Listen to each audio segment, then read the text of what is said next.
Yes, shalom everyone. This is Amir Tsarfati, and these are breaking news. I'm going to talk about the Israeli preparation for an Iranian attack in the imminent future. I mean, we're talking about any minute, any day.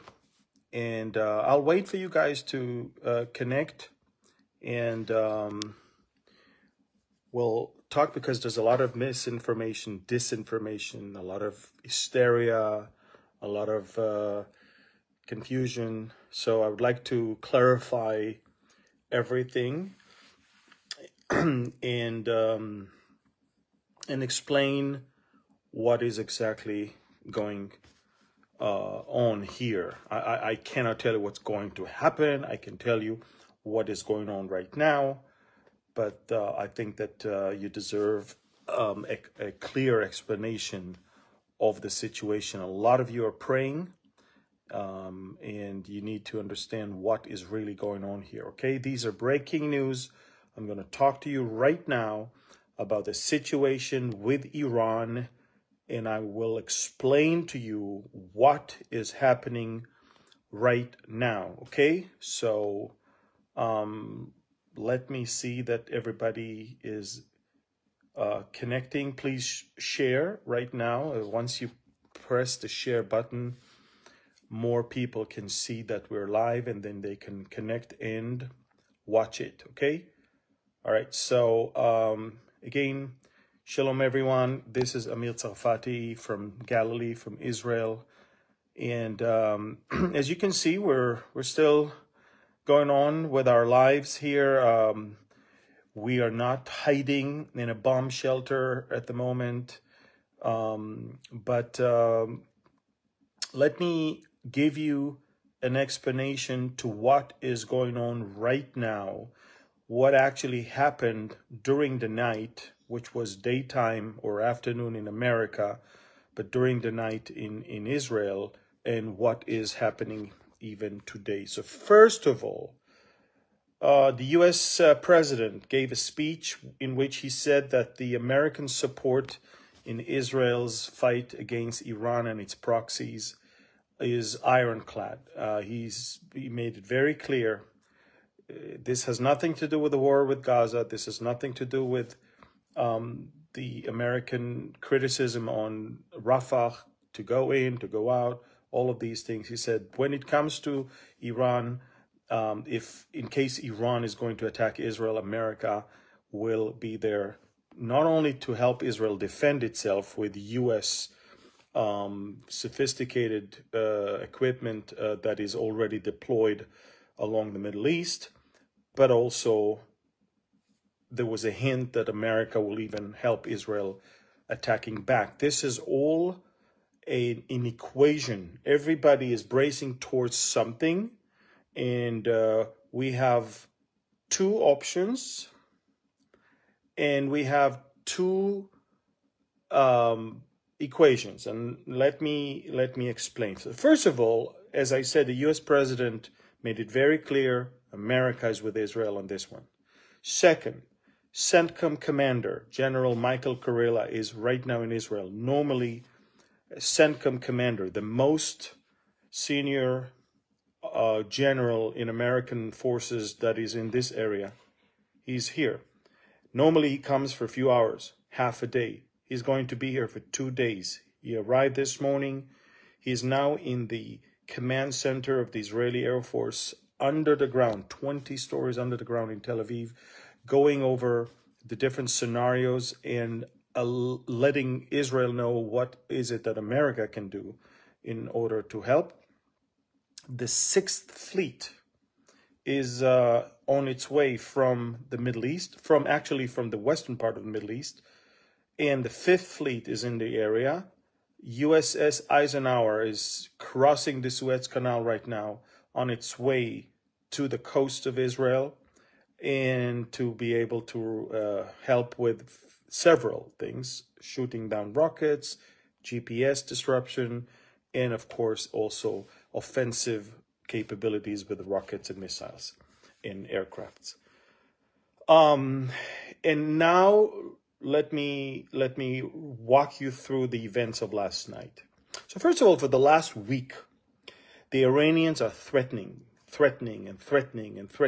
Their graphic department, the art department, is working extra hours. They put posters and graphic designs and everywhere, online and on the streets of Tehran. They're spreading videos. It's all threats of ballistic missiles that will come and hit strategic places in Israel, like the seaport and airports, of course, with military bases, some touristic sites, everything. They are trying to really spread fear and terror here.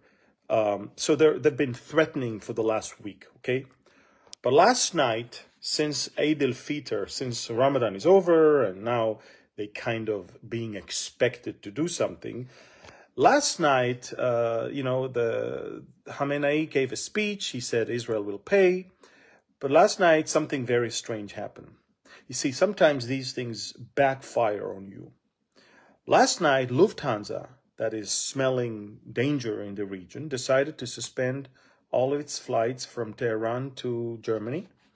And following Lufthansa, Iranian airlines decided to stop flying. And following that came an interesting tweet that was immediately deleted later, that Iran is actually halting all air traffic above Tehran until 5 a.m., which immediately caused panic amongst the residents of Tehran, thinking that, Iran is going to do something and then get hit. So because there was so much panic and they realized that the threats are now affecting airlines and, people, they immediately deleted that tweet and they said that, they never had it there. So you can see sometimes you threaten and then you become a captive of your own threats, because now everybody is expecting you to do something since you were spreading so many threats, like the thug in the neighborhood. And so now let me give you an explanation of what could possibly happen. And listen to me, because this is super important.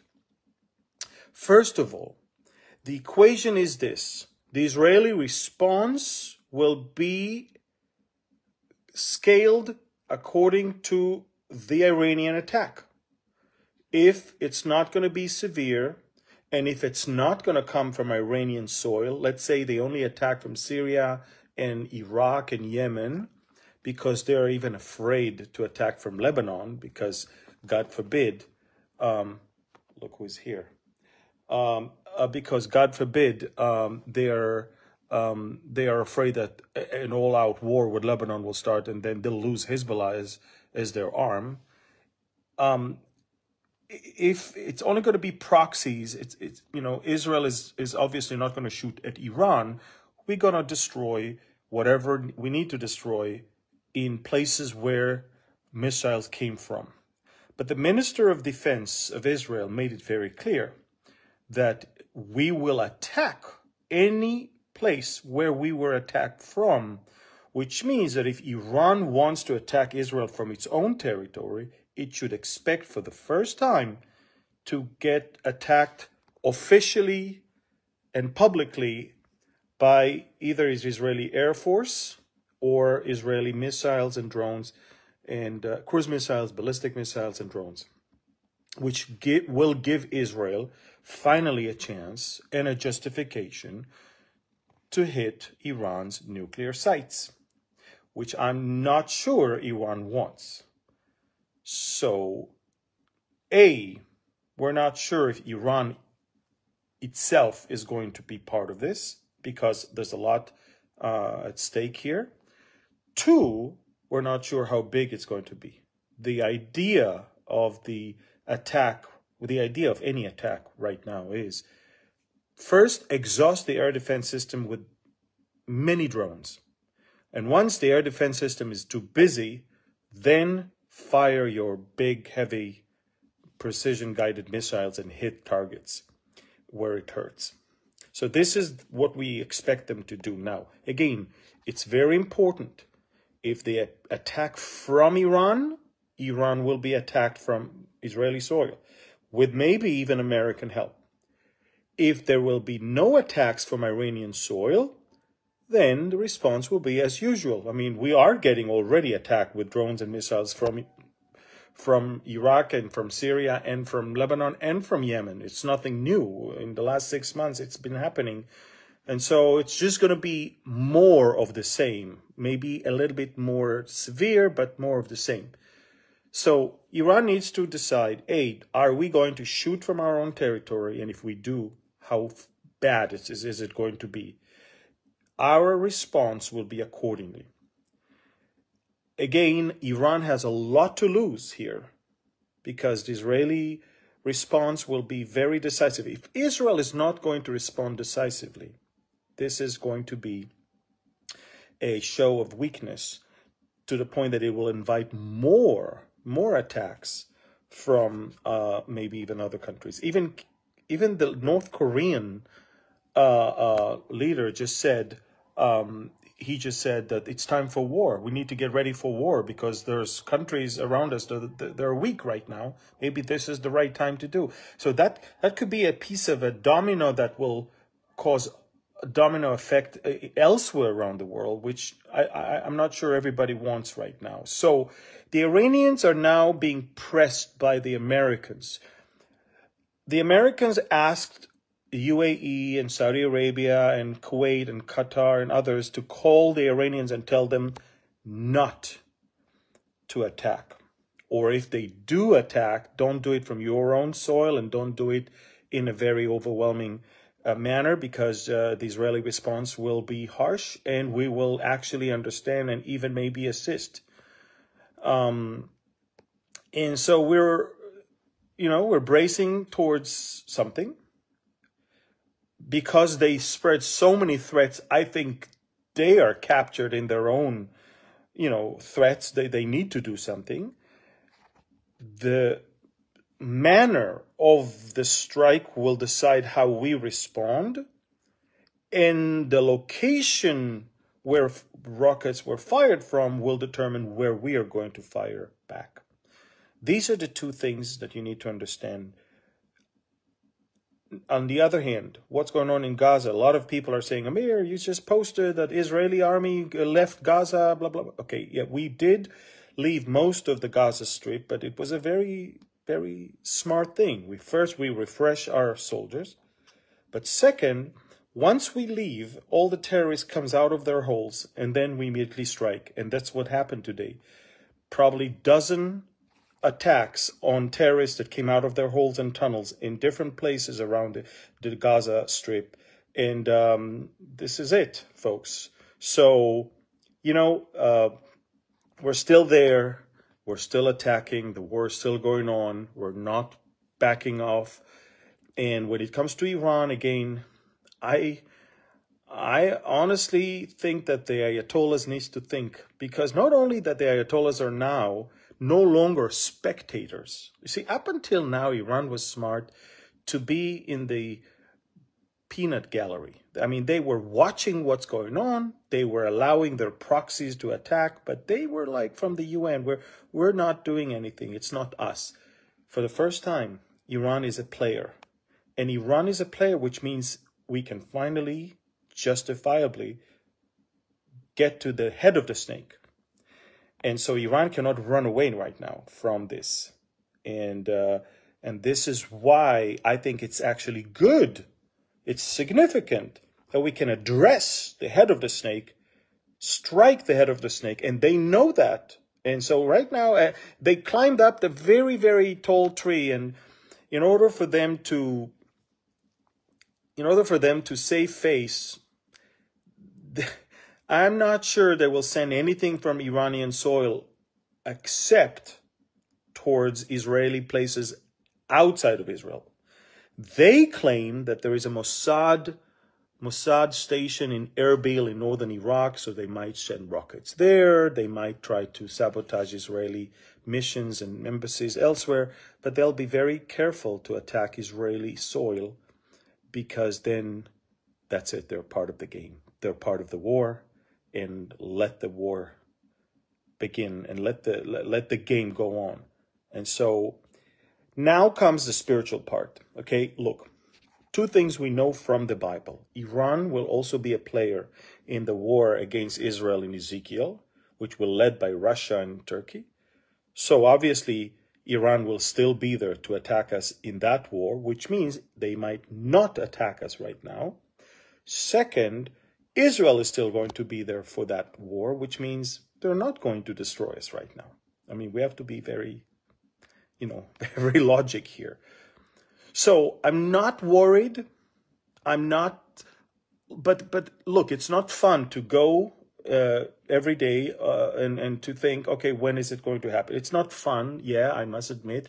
But at the same time, this is the reality we've been living in for a long time, especially since October 7th, where we have resolve, we are determined, we are not going to back off, and we will fight all the way until we get total victory. This is not an empty word. We're going to do it. We need prayer. We need prayer for unity, for readiness, prayer for strength, prayer for, for the military to act better than October 7th, obviously. But we also need prayer for the Israelis to find out that the best way, the only way, is not to trust in horses or chariots, but to trust in the name of the Lord.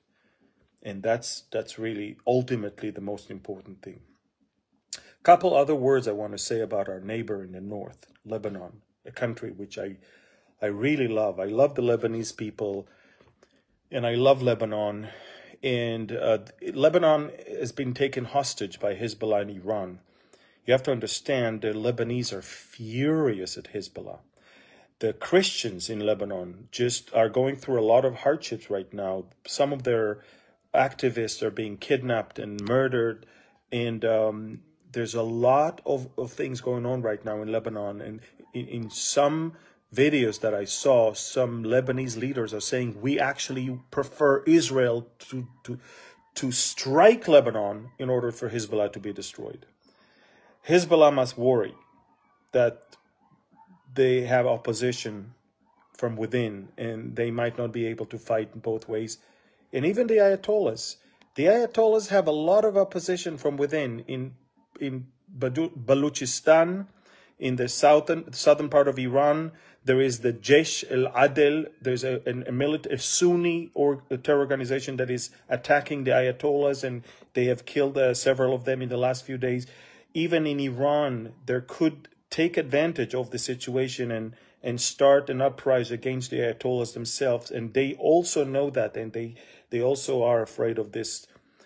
So, I hope Israel will help the Christians in Lebanon, and I hope Israel will help arm the opposition in Iran as well, because we all have a common enemy, diabolic, satanic, devilish, Shiite, Muslim, radical Ayatollahs that everywhere they are in the Middle East, they destroy that country and bring misery, bring poverty, and bring war and destruction over that place.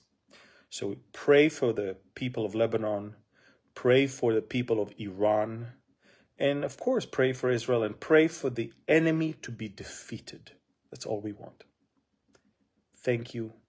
God bless you. Share this, please, now.